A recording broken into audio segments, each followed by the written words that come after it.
الحمدللہ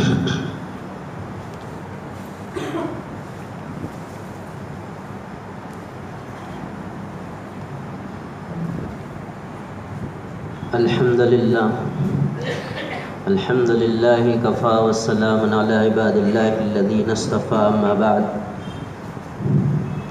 فقد قال النبی صلی اللہ علیہ وسلم الدنیا كلها متاع وخیر متاع الدنیا المرأة الصالحہ صدق رسول اللہ صلی اللہ علیہ وسلم۔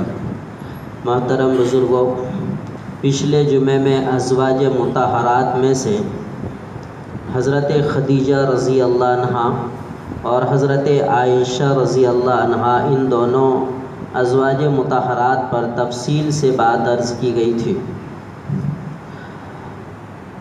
حضور پاک علیہ الصلوۃ والسلام کی بیویاں، جس کو ازواج مطہرات کہتے ہیں، ان کی تعداد کتنی ہے جو پچھلے جمعے کو گنائی گئی تھی؟ ان کی تعداد 11 ہے۔ 11 میں سے 2 کا تذکرہ تفصیل کے ساتھ آ گیا، تو اب کتنے بچے؟ 9۔ ان دونوں میں زیادہ تفصیل تھی، اس لیے صرف وہ دونوں پر پچھلے جمعے میں بات کی گئی، ان کی حالات پر۔ باقی ازواج مطہرات کے حالات ہمارے سامنے ہیں، اس پر بھی ہم تھوڑی دیر بات کرتے ہیں۔ حضور پاک علیہ الصلوۃ والسلام کی ازواج مطہرات میں ایک ہیں حضرت سودا بنت زمعہ رضی اللہ عنہ۔ پہلے یہ سکران بن عمرو سے ان کا نکاح ہوا تھا۔ انہوں نے حبشہ کی ہجرت کی، اور حبشہ سے ہجرت کی واپسی پر ان کا انتقال ہو گیا۔ جب شوہر کا انتقال ہو گیا تو حضرت سودا رضی اللہ عنہ اب گویا بیوہ ہو گئی۔ انہوں نے ایک دن خواب دیکھا کہ نبی پاک علیہ الصلوۃ والسلام ان کی گردن کو پکڑے ہیں۔ دوسرا خواب مورخین نے یہ بھی لکھا ہے کہ انہوں نے خواب یہ دیکھا حضرت سودا رضی اللہ عنہ نے کہ چاند اس کی گود میں اتر گیا ہے۔ اب ظاہر سی بات ہے کہ اگر ایسا خواب ہے تو جس کی تعبیر یہ دی جاتی ہے، چاند اور سورج کا خواب اگر دیکھے کوئی تو اس کی تعبیر بادشاہ سے دی جاتی ہے۔ اب حضور پاک علیہ الصلوۃ والسلام سے بڑا بادشاہ اور کون ہو سکتا ہے؟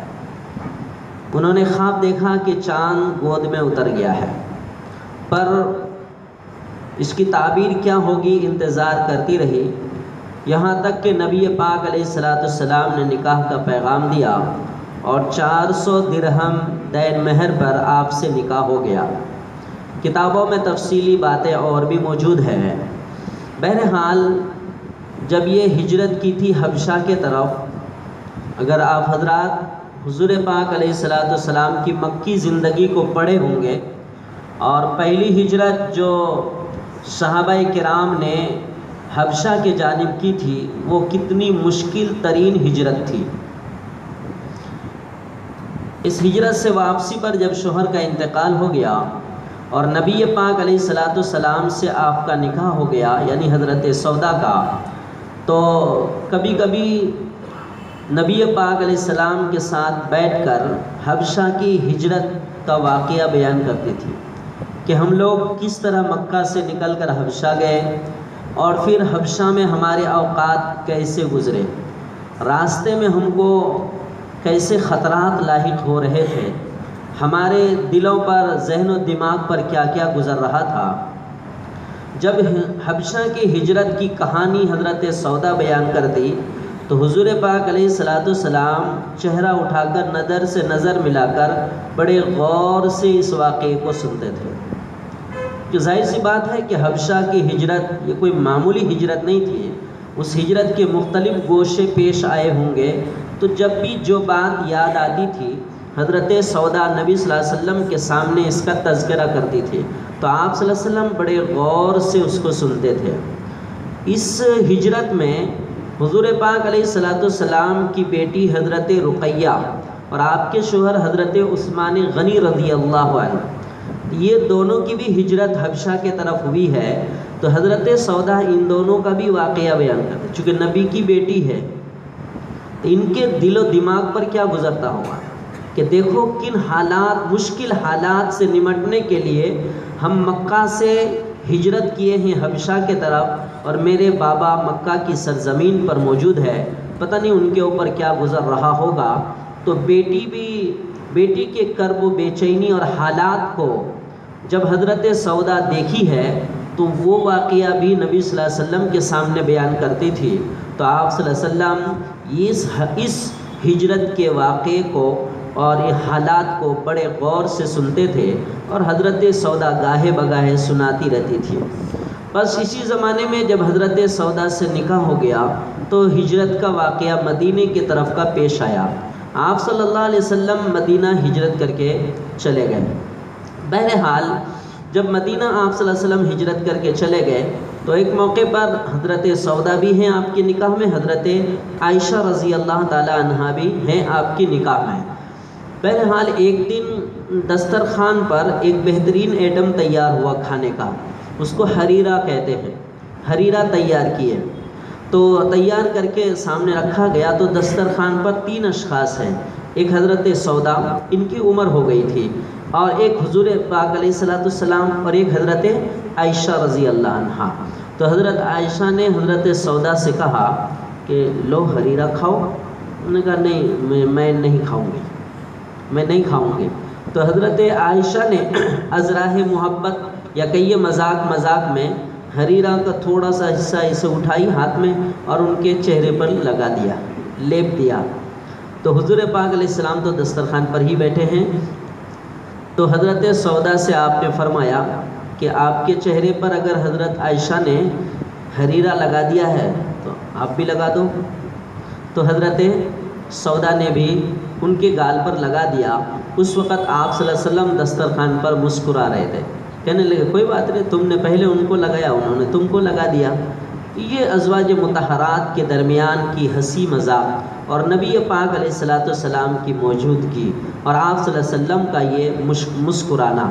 بہرحال جب حضرت سودا کی تھوڑی عمر ہو گئی زیادہ تو حضرت سودا حضور پاک علیہ الصلوۃ والسلام سے بہت محبت کرتے تھے، پیغمبر ہیں اور پیغمبر کی زوجہ مطہرہ ہیں، تو انہوں نے اپنی باری حضرت عائشہ کو دے دی تھی کہ یا رسول اللہ جس دن آپ میرے پاس قیام کرتے ہیں میں اپنے قیام کا زمانہ بھی میں نے حضرت عائشہ کو دے دیا، آپ انہی کے پاس وقت گزار لیا کریں۔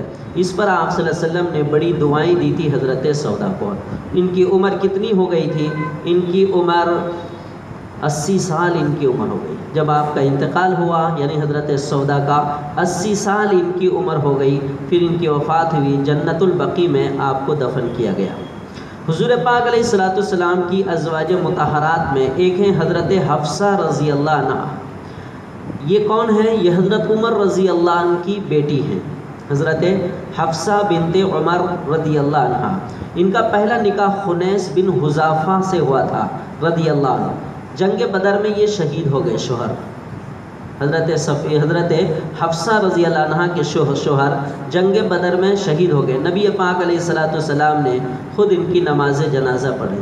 اس کے بعد بیٹی بڑی اداس رہتی تھی، اور حضرت عمر رضی اللہ تعالیٰ عنہ کی بڑی لاڈلی اور چہیتی بیٹی تھی۔ شوہر کے انتقال پر بیٹی بڑا مغموم رہتی تھی، اور اگر آپ تاریخ پڑھے ہوں گے یا تاریخ آپ کے نگاہ میں ہوں گی یا سیرت کی کتاب پڑھے ہوں گے تو اس وقت حضرت حفصہ کی عمر 20 سال تھی۔ اندازہ لگائیے، ایسا لگ رہا ہے کہ عنقریب ہی شادی ہوئی تھی، 1 2 4 5 سال ہی ہوئے ہوں گے۔ 20 سال کوئی لمبی عمر تو ہوتی نہیں، شادی کا بھی لمبا زمانہ ہوتا نہیں۔ ایسے موقع پر اگر شوہر کا انتقال ہو جائے تو اس وقت بیوی کا دل کیا کہے گا؟ تو حضرت عمر رضی اللہ تعالیٰ عنہ کبھی بیٹی کی نظر سے نظر نہیں ملا پاتی تھی، تو حضرت عمر رضی اللہ تعالیٰ بڑی فکر مند تھے کہ جلدی سے بیٹی کا کوئی دوسرا نکاح ہو جائے، مگر حضرت عمر رضی اللہ تعالیٰ کے ذہن و دماغ میں یہ بات کبھی نہ تھی کہ میری بیٹی کا رشتہ نبی کے ساتھ ہو جائے۔ ایک مرتبہ حضرت عمر رضی اللہ تعالیٰ گھر میں بے چین ہو گئے، تو چلے گئے حضرت عثمان غنی رضی اللہ عنہ کے پاس۔ حضرت عثمان غنی رضی اللہ عنہ کے نکاح میں جو نبی صلی اللہ علیہ وسلم کی بیٹی حضرت رقیہ تھی ان کا انتقال ہو چکا تھا۔ تو حضرت عمر نے سوچا کہ حضرت عثمان کی اہلیہ کا تو انتقال ہو گیا ہے، ممکن ہے دوسری شادی کا ارادہ ہو تو اپنی بیٹی کی شادی ان سے کرا دوں گا۔ حضرت عثمان غنی رضی اللہ عنہ بڑے فکر مند تھے اپنی بیوی حضرت رقیہ کے انتقال پر، بڑے مغموم رہتے تھے ہر وقت۔ کیوں؟ اس لیے کہ نبی کی بیٹی تھی، نبی کی بیٹی تھی۔ وہ غم اس بات کا تھا کہ رسول اللہ کی بیٹی میرے حرم میں تھی، اب نہیں رہی۔ میرے لیے فخر کی بات تھی کہ نبی کی بیٹی میرے حرم میں تھی، یعنی میرے نکاح میں تھی۔ وہ اس بات پر غم میں تھے، بڑے ہی غم زدہ رہتے تھے۔ جب حضرت عمر رضی اللہ تعالیٰ عنہ ڈائریکٹ گئے اور جا کر حضرت عثمان رضی اللہ عنہ سے فرمایا کہ اگر نکاح کا ارادہ ہو تو حفصہ موجود ہے، ان کے شوہر کا بھی بدر میں شہادت ہو گئی ہے، تو اگر آپ چاہیں تو نکاح فرمائیں۔ حضرت عثمان رضی اللہ عنہ نے سر ہلا دیا، میرا ارادہ نہیں ہے۔ تو حضرت عمر رضی اللہ تعالیٰ عنہ واپس آ گئے۔ حضرت عمر رضی اللہ عنہ کے بارے میں لکھا ہے کہ بغیر کسی توقف کے حضرت ابو بکر رضی اللہ عنہ کے پاس چلے گئے۔ کمال ہے، ان کے پاس چلے گئے، جا کر کہنے لگے کہ ابو بکر اگر ارادہ ہو تو میری بیٹی ابھی بیوہ ہے، ان سے نکاح کر لیں، سہارا ہو جائے گا۔ اب عمر کیا تھی نہیں معلوم، لیکن دیکھیے پیغام دیکھیے، حضرت عمر رضی اللہ عنہ باپ بڑے بے چین تھے بیٹی کا رشتہ کرنے کے لیے۔ تو حضرت ابو بکر رضی اللہ تعالیٰ عنہ نے ایک دم اول وہلے میں ہی منع کر دیا، نہیں میرا ارادہ اور نکاح کا نہیں ہے۔ تو حضور صلی اللہ علیہ وسلم حضرت عمر رضی اللہ تعالیٰ عنہ پریشان ہوئے اور نبی صلی اللہ علیہ وسلم کے پاس جا کے بیٹھ گئے۔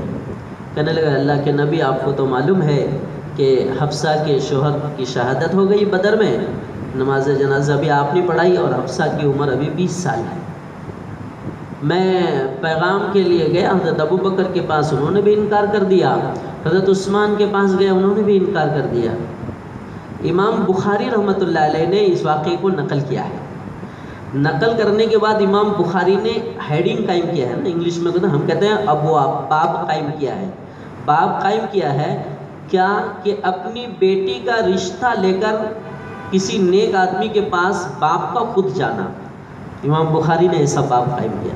بیٹی کا رشتہ لے کر باپ خود جا رہے ہیں کسی کے سامنے اور ڈائریکٹ بات کر رہے ہیں بغیر کسی واسطے کے، اور بڑے پیارے انداز میں اس کو نقل کیا ہے امام بخاری رحمۃ اللہ۔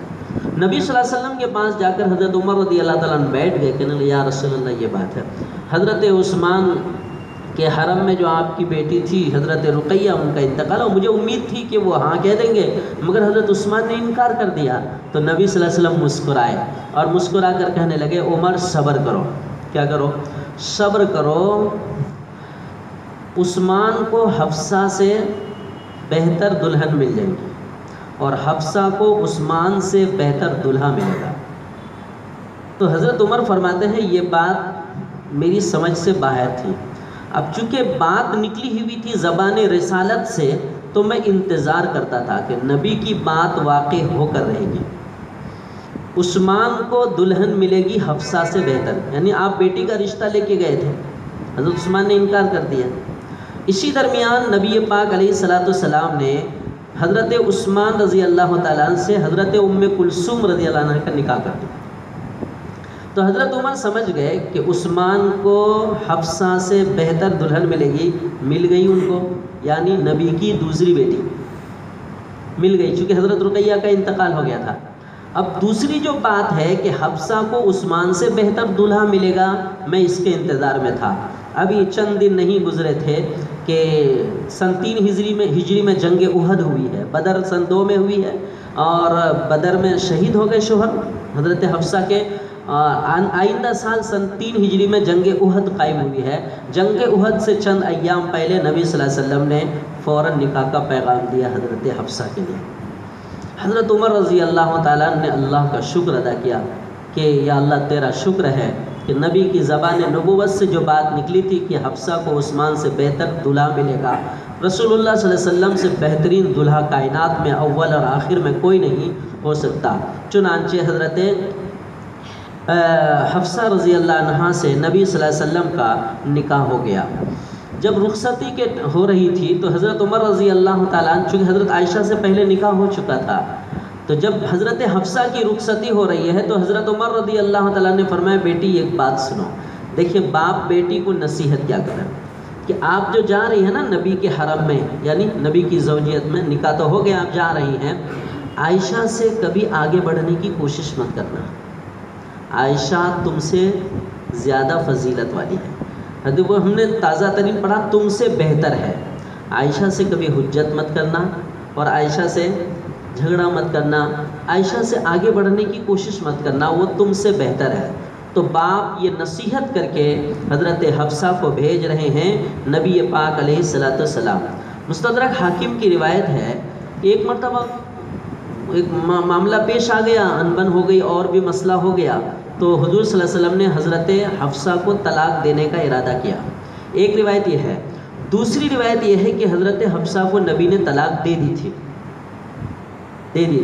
اچھا دیکھیے طلاق کا بڑا عجیب مسئلہ ہے، ہمارے یہاں طلاق کا کیا رواج ہے، 1 2 3 فٹافٹ، نہیں، صحیح اور شرعی طریقہ یہ ہے ایک طلاق دیا جائے۔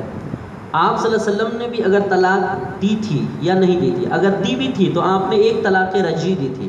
1 طلاق رجعی میں گنجائش رہتی ہے دوبارہ ان کو زوجیت میں لانا، یا تو عدت گزارنے سے پہلے بغیر نکاح کے، عدت اگر گزر گئی تو صرف نکاح کر لینا پڑے گا اپنی زوجیت میں۔ آپ صلی اللہ علیہ وسلم نے طلاق رجعی دی ان کو۔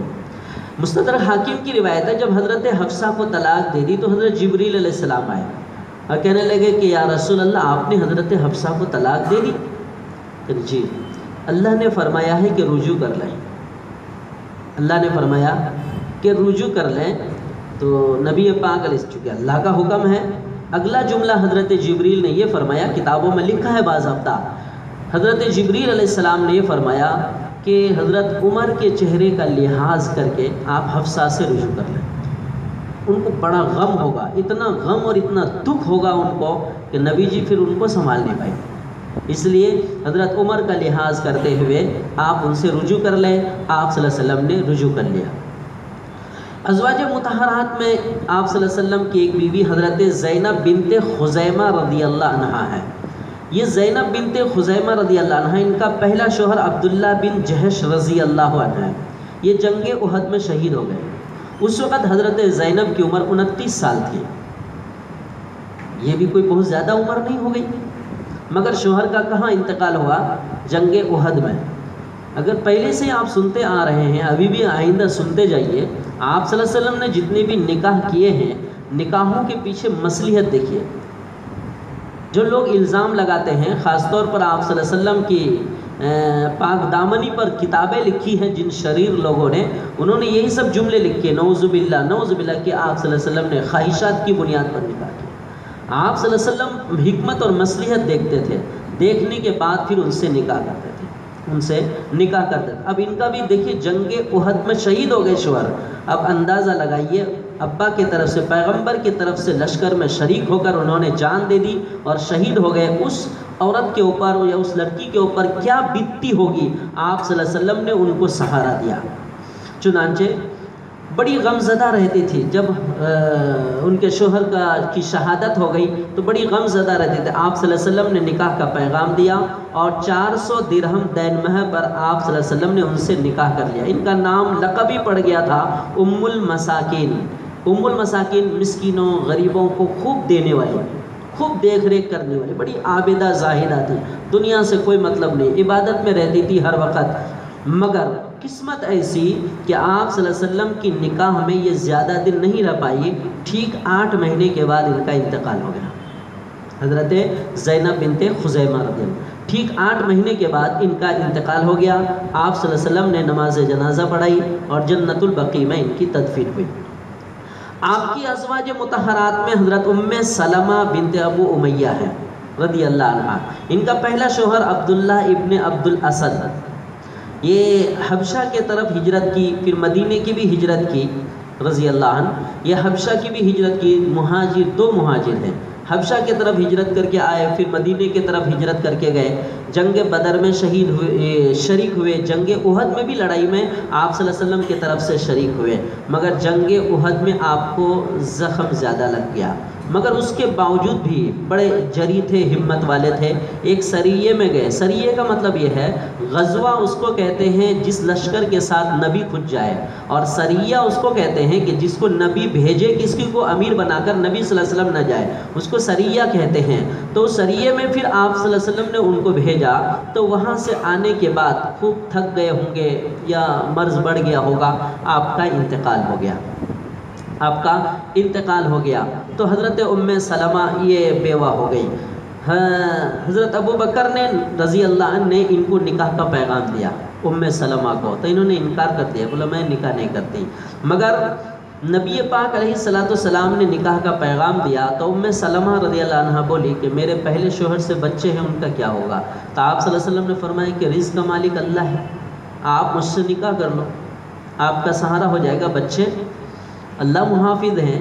ام سلمہ، سلمہ کی ماں، سلمہ بیٹے کا نام ہے، سلمہ بیٹے کا نام، بیٹا بڑا ہو گیا تھا۔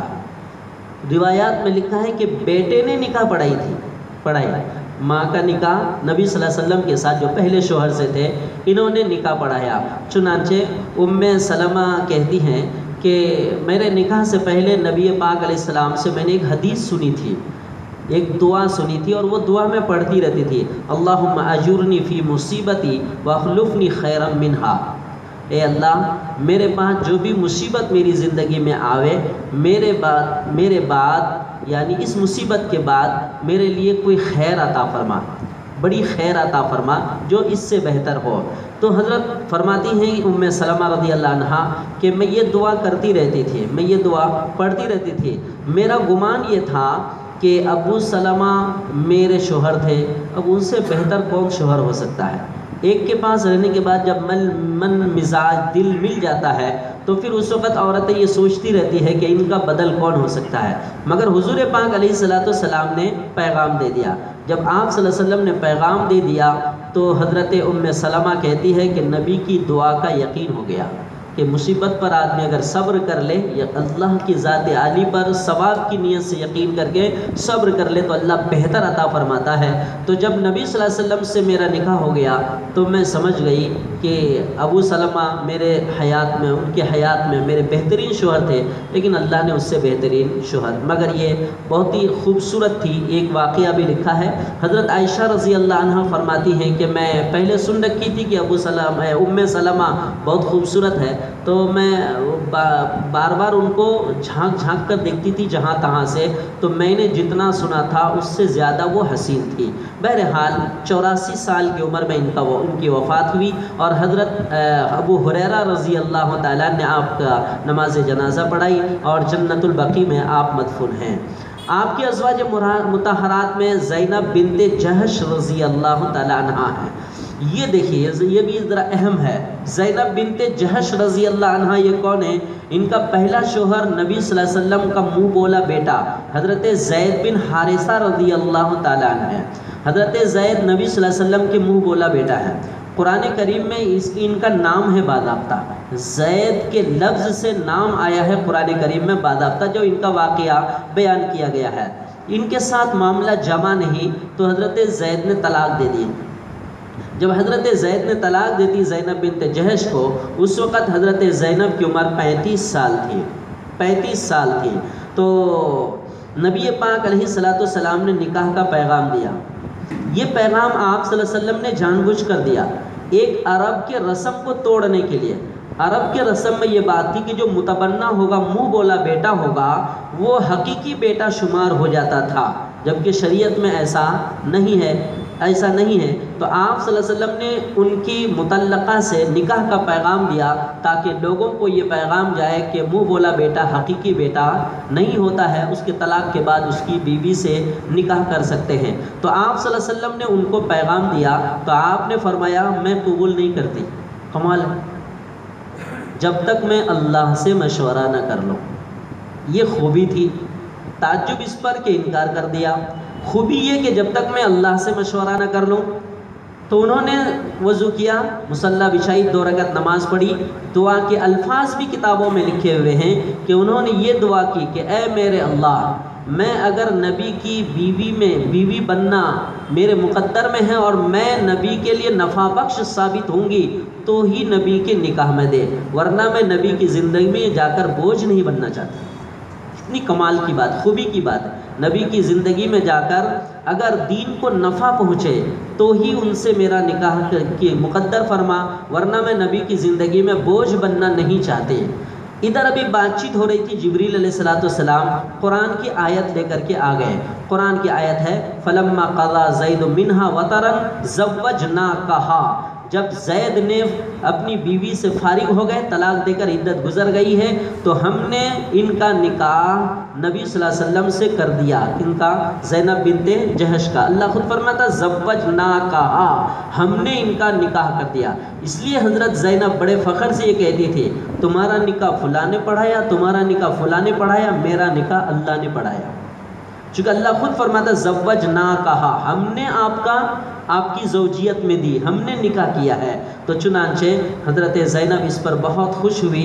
یہ ولیمہ آپ صلی اللہ علیہ وسلم بڑے خوش ہو کر اچھے انداز میں کیا، بکری ذبح کیے اور اس پر آپ نے روٹی بنوائی، صحابہ کرام کو آپ نے جمع کیا اور پھر سب کے ساتھ آپ نے ولیمہ تناول فرمایا۔ آپ صلی اللہ علیہ وسلم نے انہی کے بارے میں فرمایا تھا، حضرت زینب کے بارے میں، کہ جن کے ہاتھ لمبے ہوں گے وہ قیام نہیں، آپ نے یہ فرمایا تھا کہ سب سے پہلے مجھ سے آ کر وہ ملے گی جن کے ہاتھ لمبے ہوں۔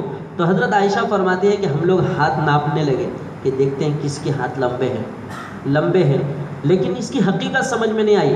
آپ صلی اللہ علیہ وسلم کا وصال ہوا، وصال کے چند مہینے یا بولے عنقریب ہی سب سے پہلے ازواج مطہرات میں آپ کے وصال کے بعد جن کا انتقال ہوا وہ حضرت زینب ہے۔ تمام ازواج مطہرات سمجھ گئی کہ ہاتھ لمبا ہونے کا مطلب کیا ہے، مجھ سے پہلے آ کر وہ ملے گی جن کے ہاتھ لمبے ہوں۔ تو پتہ چلا کہ ہاتھ لمبا ہونے سے مراد خیرات کرنا تھا، کہ سب سے زیادہ جو خیرات کرنے میں آگے ہوں گی، ہاتھ بڑھانے والی ہوں گی، وہی مجھ سے سب سے پہلے میں آ کر کے ملیں گی۔ تو انتقال ہوا تھا 50 سال کی عمر میں ان کا۔ محدثین نے یہ بھی لکھا ہے کہ اپنے گھر میں ایک چھوٹی سی مسجد بنا کے رکھی تھی، عبادت خانہ، وہاں بہت عبادت کرتی تھی۔ آپ صلی اللہ علیہ وسلم بڑے خوش ہو کر جا کر کہتے تھے تمہاری مسجد میں بھی نماز پڑھ لوں۔ لکھا ہے کتابوں میں کہ آپ صلی اللہ علیہ وسلم ان کی عبادت گاہ میں آپ صلی اللہ علیہ وسلم وہاں عبادت کرتے تھے، باضابطہ نماز پڑھتے تھے۔ اس سے بھی بہت سارے آپ واقعہ سنتے جا رہے ہیں، بہت ساری چیزیں آپ اپنی ذہن سے نکال سکتے ہیں، فٹ کر سکتے ہیں۔